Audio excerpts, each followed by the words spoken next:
So now we'll call on our first speaker.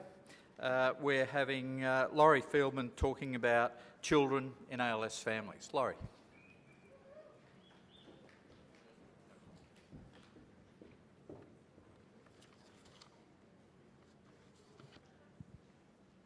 Thank you. Hi, everybody. My name is Laurie Fieldman.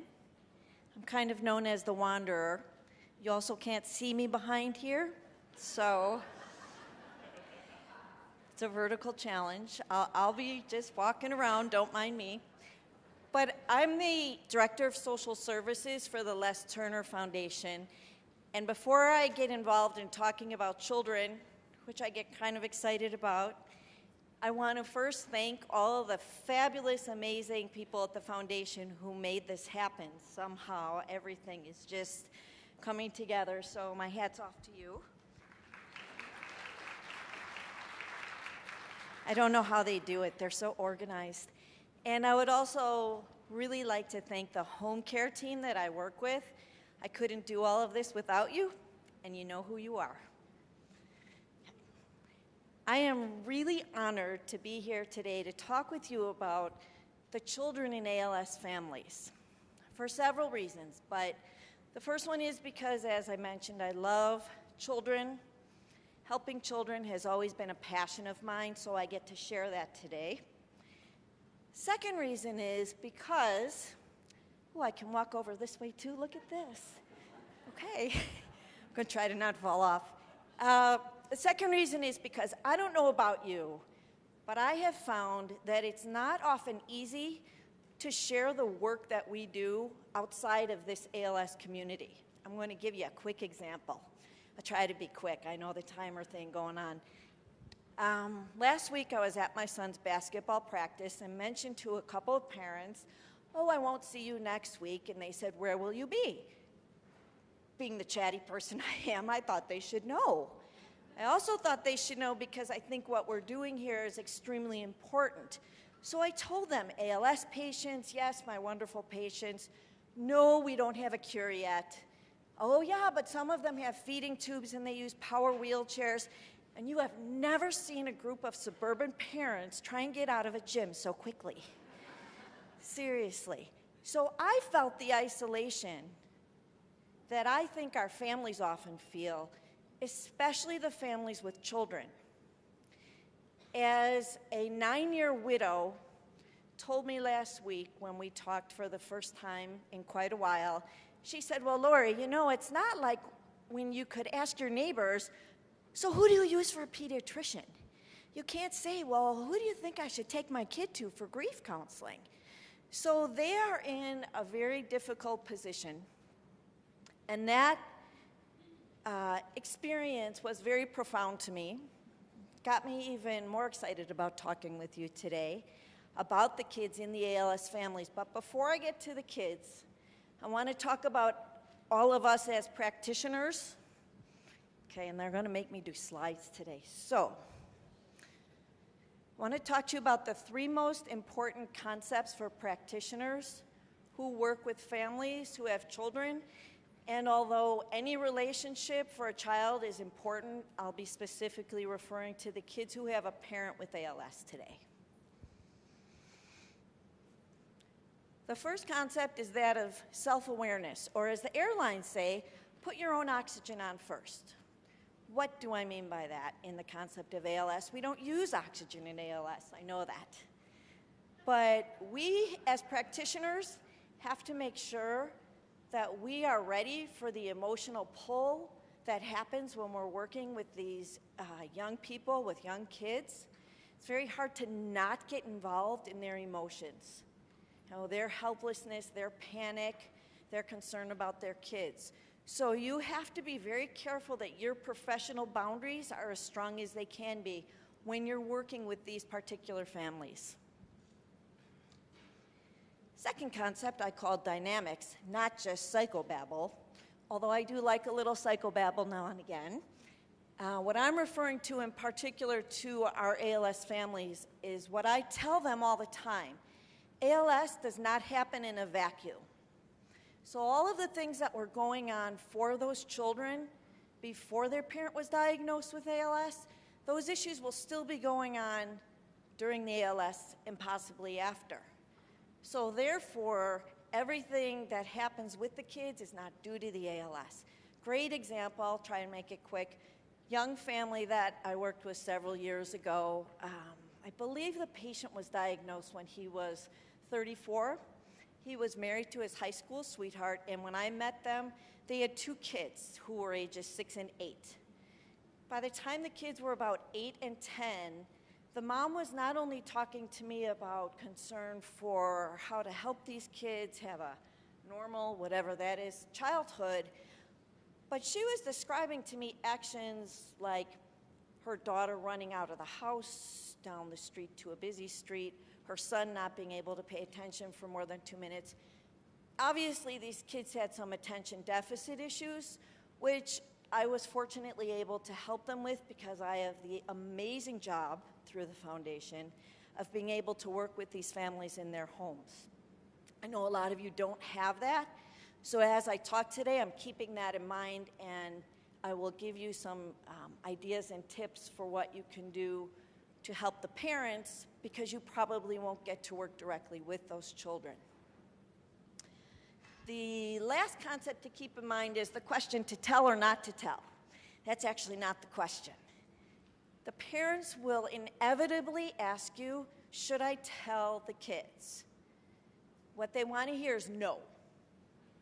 Because who wants to tell their kids that they have a parent who's going to die?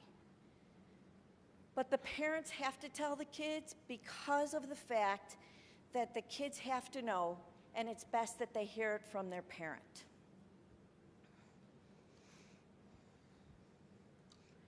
So that leads us right into the 5 commandments for ALS parents.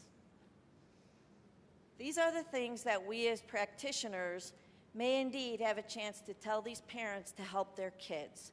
The first one is tell the kids the truth. The question of how and when to tell them the truth, that's a valid question, and it's different for every family, and it's much too involved to go into in my time limit because I don't want the glass to start clanging. But that does vary from family to family, and there are so many examples. If I have time at the end, I'll be happy to give you some of those.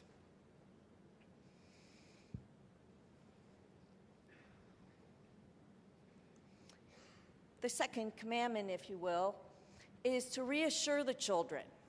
Okay, the parents have to reassure the kids that somebody who loves them will always be there to take care of them. Recently, I talked with parents. Actually, the patient was here yesterday for the Ask the Expert session. They have 2 little girls who are in 2nd and 3rd grade, and the 3rd grader said to the mom, not yesterday, but recently, well, what if you die? Then what?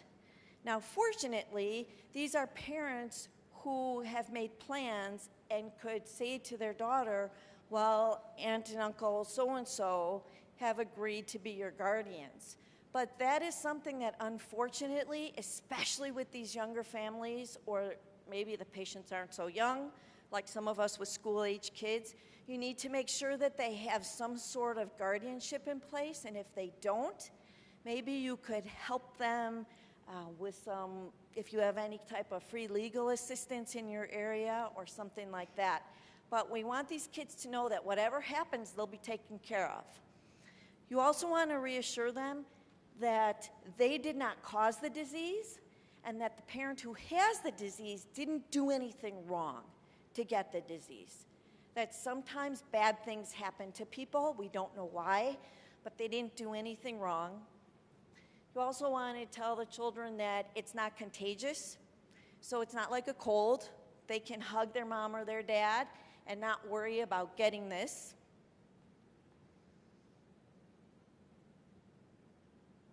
Sorry, I lost my place. I have so many things I want to share. And also you want to reassure the children that it's okay if they see, you want to tell the parents to reassure the kids that it's okay if the kids see the parents cry. I think we all feel, I know I do with my kids, that if they see me crying, that I'm traumatizing them for life, and that's actually not true. In this circumstance, though, what's going on is very traumatizing, and you want to guide the parents into letting the kids know why they're crying. Okay, maybe not the whole thing, but just I'm feeling sad about Dad's ALS, and then invite them in for a hug so that the child doesn't feel further separated from the parent. And a tip that I like to give when I'm talking about reassuring the children and talking to them about this is to tell the parents to name the feelings, like I feel sad when Daddy can't eat with us, or I felt really scared when Mom was coughing. You do two things in that way.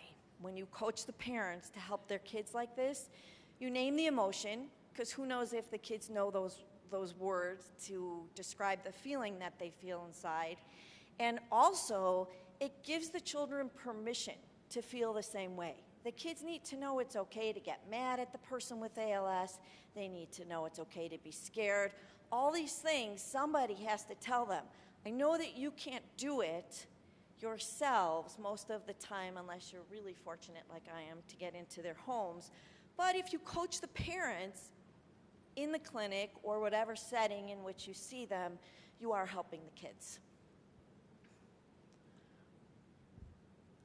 Third commandment, keep the normalcy. The parents may think, why in the world do I want to worry about getting a kid to dance class or basketball practice? Sorry, that's on my mind from last week. But that's normal for the kids. They need to go to school, they need to go to their activities, and while it's very, very difficult for most of us to ask for help, I want you to encourage these parents to accept help. There are a lot of people who want to help them. Let them take the help.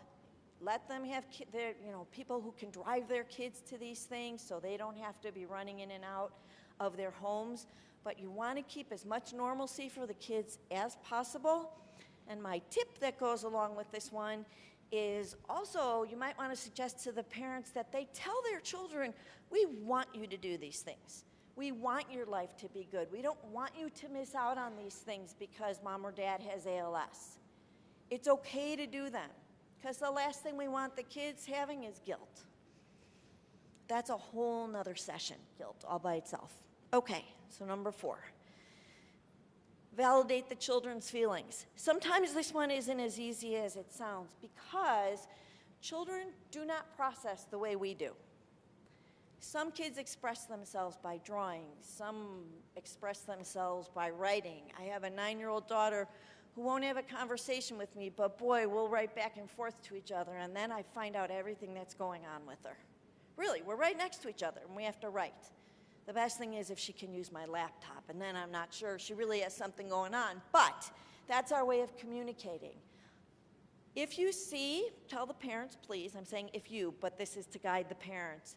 If they see that the kids are playing, please don't presume that they're not being emotionally affected by what's going on. Play is the work of children. And kids have a way of coming in, they'll drop a bomb on the parents, leave the parents reeling, like I can't believe what they just said, and then they go off and play on the swings again. But that's perfectly normal and what should be expected for the kids. So my tip with number 4 is don't expect the child or children to show their emotions the way that we do as adults. Okay, last but not least, 5th commandment, talk to their teachers. Get the school involved. This one too is not quite as easy as it may sound. You want to tell the teachers, but I learned many, many years ago from a 13-year-old that they do not necessarily want people coming up to them and asking them how their parent is. She was so mad one day when I went to the home for a session and I didn't understand it. Well, she taught me that school is the escape. That's the place where they don't have to think about ALS. But it is still really important that the teachers and administration know that there's something going on in your household that's not going on in the other households, and therefore you would like those extra eyes and ears on your child. That way they can watch for behavioral changes or other issues that may point to the child needing a little extra attention or help. He's not cleaning the glass yet. I'm so excited. Okay.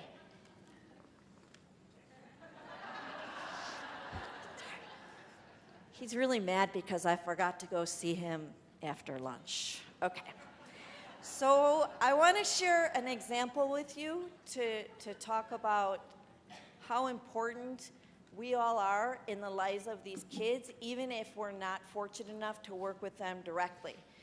These families, they always change what I'm going to say, because I was on my way here yesterday, and a mom called.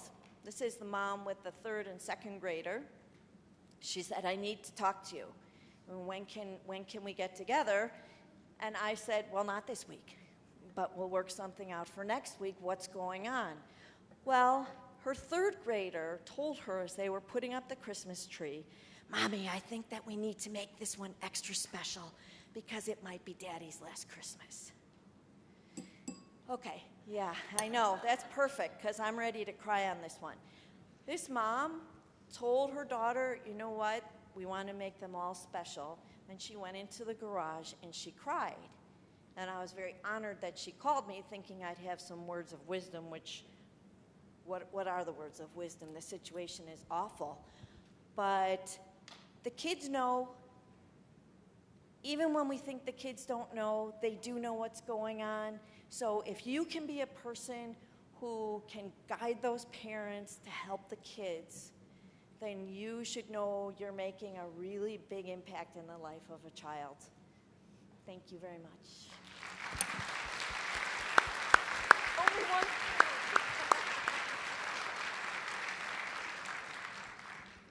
Thanks, Laurie. Questions?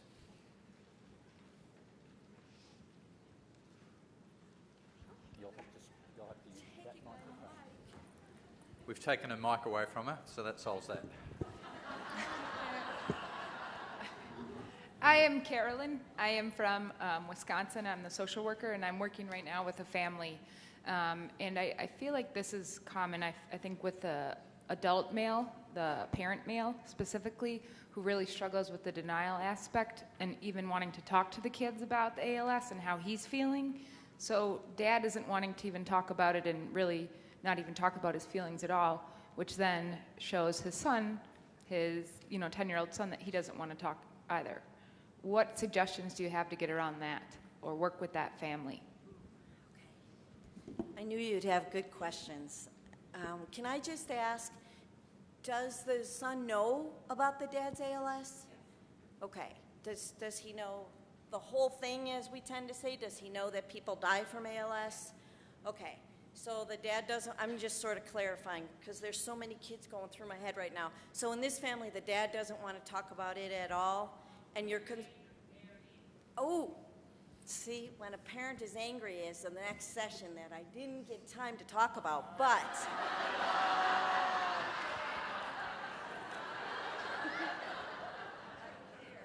Right here. Thank you for asking. I will pay you later. Thank you for that question. Unfortunately, we've run out of time. Would you like to join with me in thanking Laurie?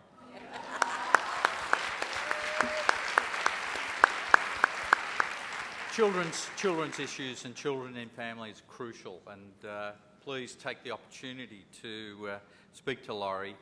Also look at the information that various motor neurone disease and ALS organisations have on their websites about children and how to support children in families.